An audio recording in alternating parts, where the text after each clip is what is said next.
this is before.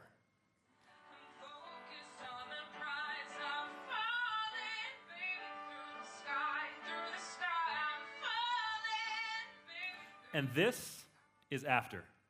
I'm focused on the prize, I'm falling, baby, through the sky, I'm falling. What you just heard is an example of what I do, and more importantly, what I love to do. I am a recording engineer. Behind all of your favorite records is somebody like me. Somebody hired to aid in the delivery of musical emotion and expression. The soundtrack to your life was facilitated by hundreds, if not thousands, of music professionals who helped facilitate that experience. But my industry is dying, or at least that's what many in it would lead you to believe. The cost of doing business as a professional recording studio in major music markets is higher than ever before. Construction, gear, upkeep, and real estate make it a prohibitively expensive enterprise to embark on. At the same time, artists now have the incredible ability to record high-level content anywhere in the world on their laptops, smartphones, and or tablets. This, in turn, has driven down the value for the skill set once required of professional engineers, producers, and musicians. Just in the New York City music scene alone, we have seen monumental studios close their doors. Places that once made music of great cultural significance have been forced to close because their business model is unsustainable. Let's look at a few examples. The Hit Factory. This incredible studio saw sessions from Bruce Springsteen, Paul Simon, John Lennon, and Beyoncé, to name a few. It closed its doors in 2005 because it was sold to developers for millions of dollars, and it was ironically turned into condominiums called the Hit Factory Condominiums, the house that rock built. The Magic Shop. This is the most recent loss to the New York music scene. Open since 1988, this saw sessions from David Bowie, Patti Smith, and the Talking Heads. Even David Bowie's last record was recorded there. With the help of even megastar Dave Grohl, they could not get the money together to buy this place from the landlords, and it was forced to close in March. And this isn't just one music market. In London, the famed Olympic Studios, which hosted sessions from the Beatles, the Rolling Stones, and the Yardbirds, was forced to close in 2008. It's now a movie theater and a restaurant. As I give this talk, Air Studios in London, which is one of the only places left in that city where you can record a full orchestra, may be forced to close its doors due to interruptions in its service by a nearby residential construction project. Even with the help of a petition from amazing artists like George Michael and composer Hans Zimmer, they may be forced to close their doors. But what I find perhaps most fascinating and what I find most interesting is at the same time that all these incredible studios are closing, we are educating more people in the recording arts than ever before.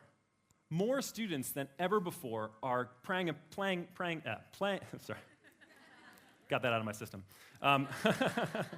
More students are paying a premium cost and going into debt to be educated in the professional recording arts. The desire to be a music maker seems to be at an all-time high, and we are sending record numbers of graduates into the field.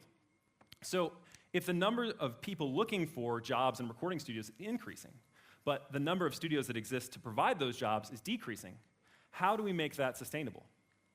I think we need to ask the question, why do we need recording studios? What is their purpose? If the artist now has the ability to record content on their own, doesn't that mean that we get more music and faster?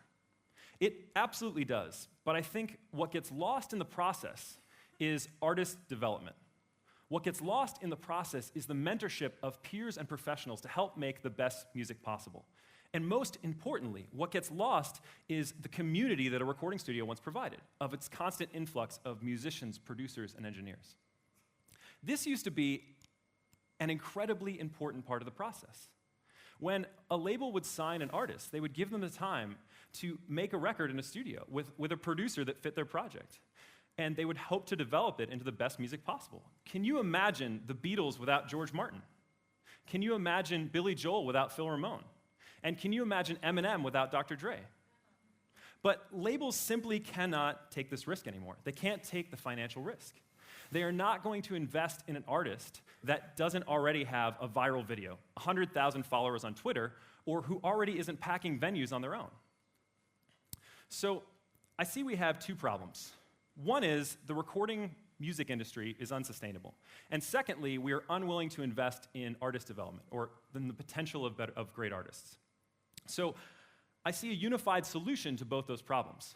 I think we need to take a page from what the rest of the arts world has been doing for a long time. We need to look to models in the professional theater, opera, and fine arts world. All of these places have been able to survive making new content by leaning on the non-for-profit sector. Let's look at some examples. In the New York City theater industry, they've been developing non-for-profit theater since the 1960s. Joe Papp opened up the Public Theater in 1967. Originally conceived as a way to bring free Shakespeare productions to a wide audience in New York City, it quickly turned into one of the leading developers of new theater in the city. Just this last year, they opened up Hamilton, which transferred to Broadway and became the most successful show of the season, if not the last decade. The opera world has always had to survive as a nonprofit or foundation-based model.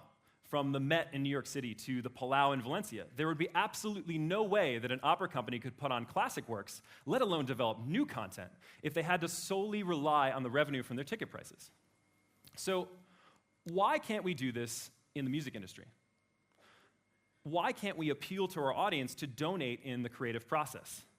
The answer is, it's absolutely already happening.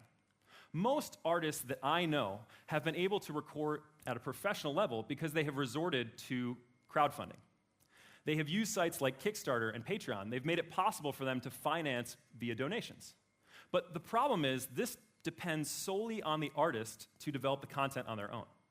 And ultimately what ends up happening is the artist spends more time fundraising than they do working on creative content. On the corporate world, we have corporations that want that cool factor of having a recording studio. Converse Rubber Tracks and Red Bull Music Academy both offer either free or subsidized recording services in major markets. However, again, they're relying on the artist to develop the content on their own. Even non-for-profit models have been attempted. In Boston, we have the Record Company. This is one of the first studios to experiment with a non-for-profit donation-based model.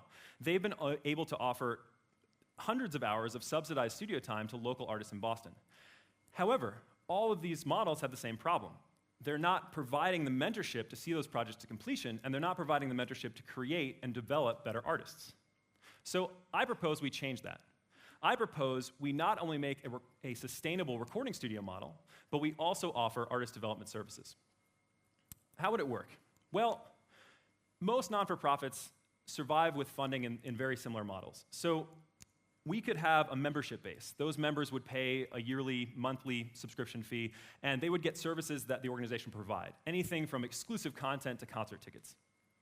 On top of that, we would have to appeal to our audience for large-scale donations, appeal to philanthropic people in the industry, and beyond that, appeal to everybody that felt the cause of creating good music was an important one. The next would be staffing, and this is extremely important. Our industry has always been extremely undervalued. Our staff has always been extremely undervalued. And the reason for this is because of the razor-thin profit margins that most studios had to operate under. But if our overhead is not dependent on the services that we provide, it means that we can pay our staff better to do better work. The quality of our staff increases. I also see this as a perfect partnership for educational institutions. Offer meaningful internships that could actually translate into full-time jobs in the recording industry. The final part of this are the artists. The most important part of this project, the backbone of this idea, is that we are developing better artists and better content. I see providing this with an application process. Artists or a group of artists could apply and tell us what their project was, the amount of time they had to work on it, and the budget they had to complete it. From this, we could provide a sliding scale of services, and more importantly, pair them with an appropriate engineer and producer that could shepherd their project through to completion. We would have the flexibility that a strictly commercial enterprise could not.